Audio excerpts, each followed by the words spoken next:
Something is deeply wrong with the American financial system right now, and the numbers coming directly out of Washington are telling you a story that the mainstream media doesn't want to spend too much time on. Let's just sit with this for a moment. The US Treasury Department released its own consolidated financial statements for fiscal year 2025, and what those statements show, in black and white, with no room for interpretation, is that the federal government has just $6.06 trillion in total assets against $47.78 trillion in total liabilities. That is not a talking point from a partisan think tank, that is the government's own accounting. And what makes this even more staggering is that if you add the off-balance sheet unfunded social insurance obligations, things like Medicare and Social Security, total federal obligations now exceed $136.2 trillion, roughly 5 times US annual GDP, 5 times the entire output of the American economy multiplied by 5. That is what the United States government owes. And here is what should keep every thinking American up at night. The Government Accountability Office issued a disclaimer of opinion on the US government's fiscal year 2025 financial statements. The 29th consecutive year it has been unable to determine whether those statements are fairly presented. 29 years. They literally cannot tell you whether the books are honest. This isn't a conspiracy theory. This is the official record. And the $60 trillion figure that sits at the heart of the banking mystery we are about to explore together, the notional exposure held by the 4 largest American banks in derivatives contracts, is not some abstract number floating in the financial stratosphere. It is deeply, dangerously, and intimately connected to everything that is happening right now under Donald Trump's second administration. Now let's go deeper, because the hook is just the beginning. What I want to walk you through today is not a single crisis. It is a system of interlocking crises, each one feeding the others, each one being made worse by decisions that are happening right now in Washington. And the reason this matters to you, to every ordinary American who works, pays taxes, holds a savings account, or is counting on Social Security in retirement, is that when this system finally snaps, it will not be the billionaires who feel it first. It will be you. Let's begin with what most people still don't fully understand about the word derivatives. When you hear that number, $60 trillion in notional exposure held by the big 4 American banks, your brain probably struggles to make it real. So let me give you a frame of reference from history. Before the 2008 financial crisis, the credit default swap market, just one category of derivatives, reached a notional value of approximately $60 trillion at its peak. That is about 4 times the amount of goods and services sold in the American economy each year.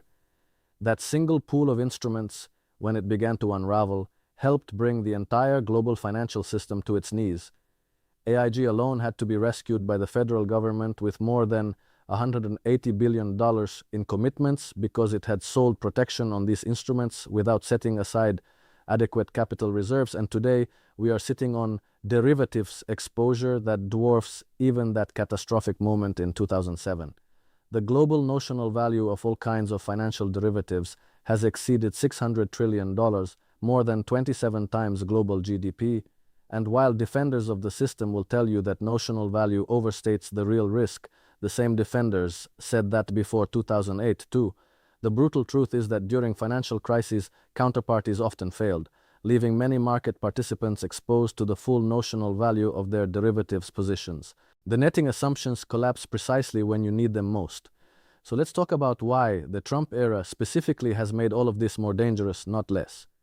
One of the most underreported stories of early 2026 is the systematic dismantling of the very institutions that were created after 2008 to monitor systemic financial risk.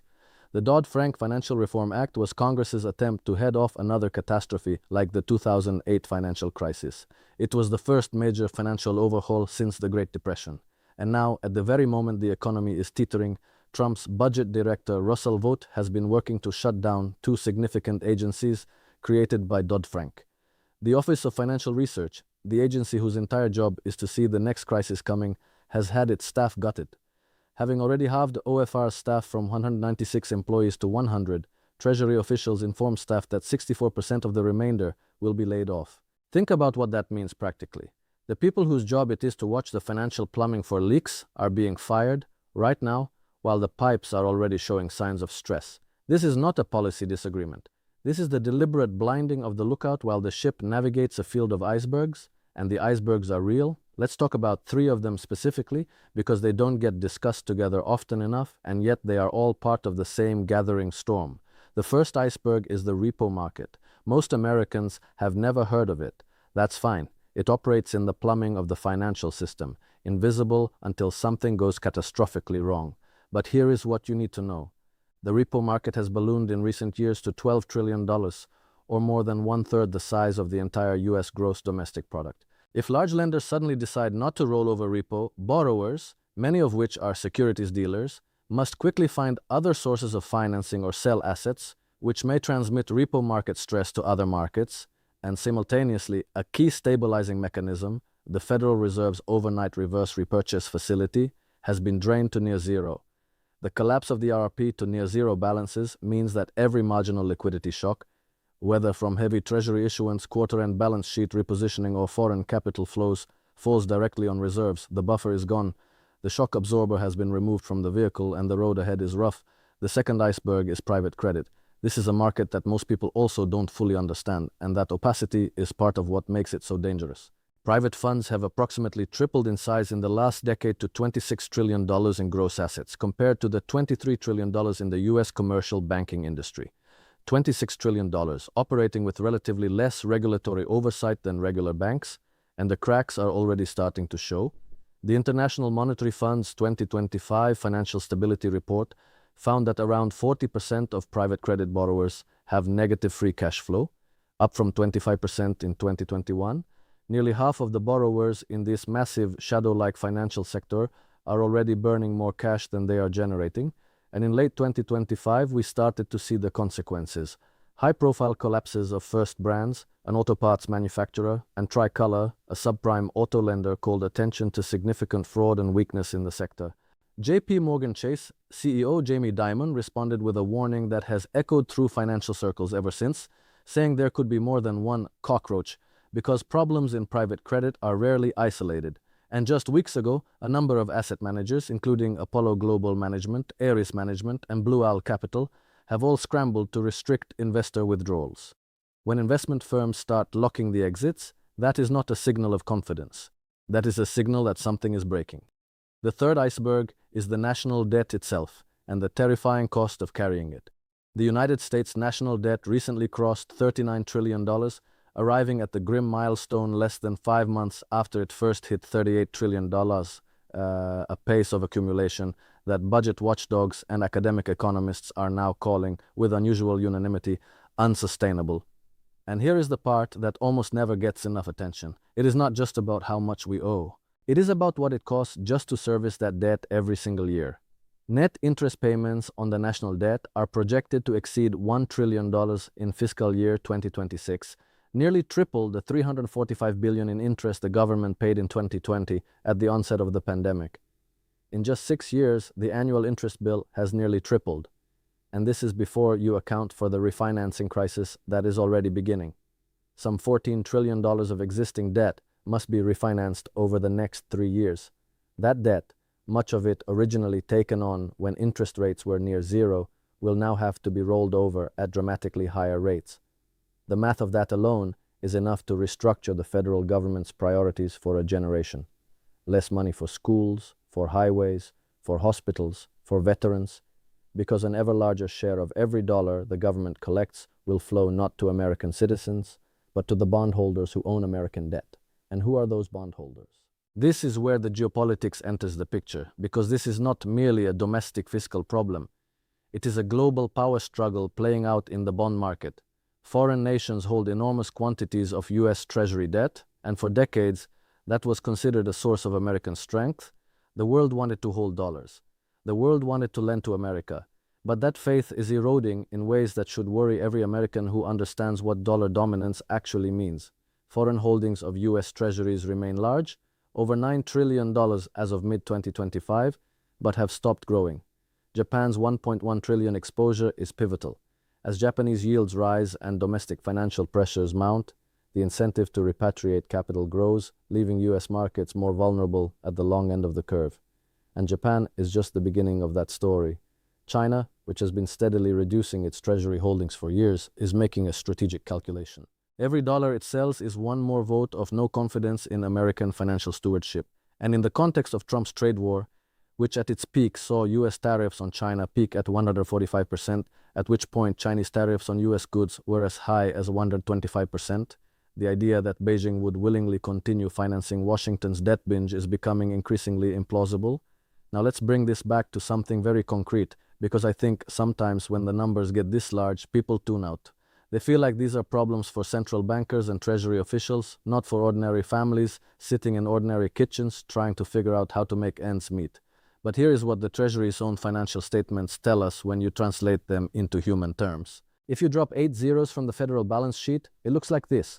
A household that earns $52,946 and spends $73,378, running a $2,932 annual deficit, with total liabilities and unfunded promises of $1,361,788 against just $60,554 in assets, leaving it $1.3 million in the hole. That is the United States government in human scale.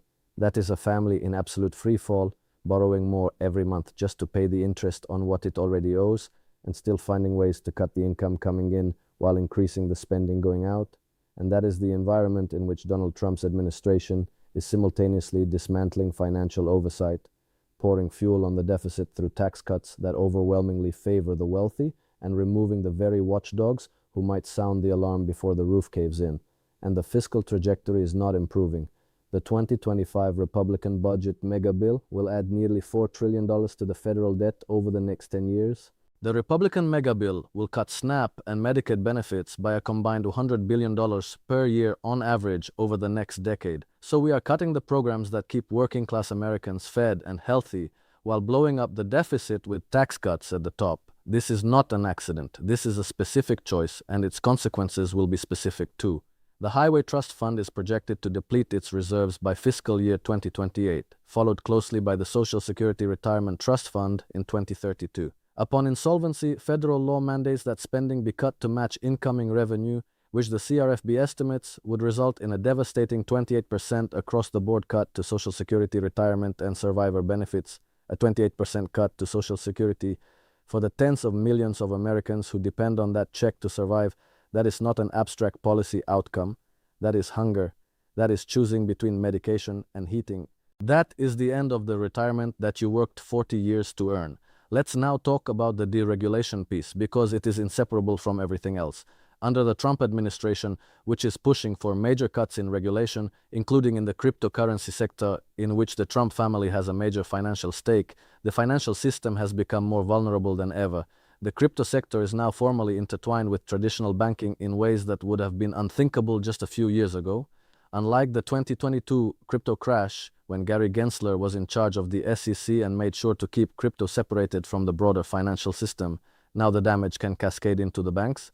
The firewall that once protected ordinary depositors from the speculative excesses of the crypto market has been removed. If Bitcoin implodes, and it has done so before, repeatedly, the contagion can now travel directly into the balance sheets of major American financial institutions. And those institutions are already carrying the weight of everything else we have discussed: derivatives exposure, treasury market fragility, private credit stress, and a deposit base that in the social media age can flee at the speed of a tweet. The Silicon Valley Bank collapse of 2023 taught us something important about how fast a modern bank run can happen. 3 of the 4 largest bank failures in United States history nearly wiped out $500 billion of wealth, with Silicon Valley Bank, Signature Bank, and First Republic Bank collapsing one after another.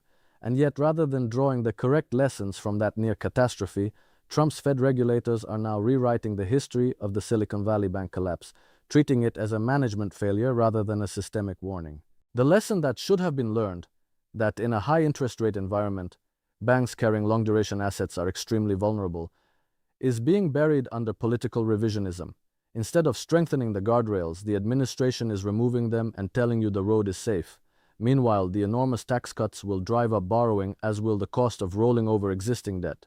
IRS cuts carried out by DOGE, with the obvious goal of preventing audits of wealthy tax cheats, will further cut revenue by an estimated $500 billion this year alone, $500 billion in lost tax revenue in a single year, because the enforcement capacity of the IRS has been deliberately crippled.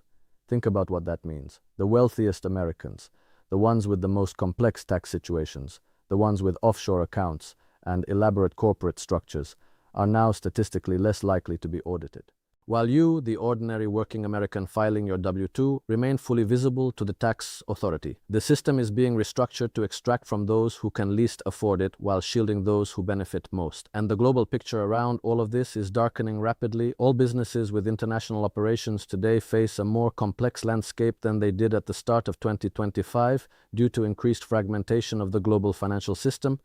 The United States embarked on a wholesale reinvention of the global trade system.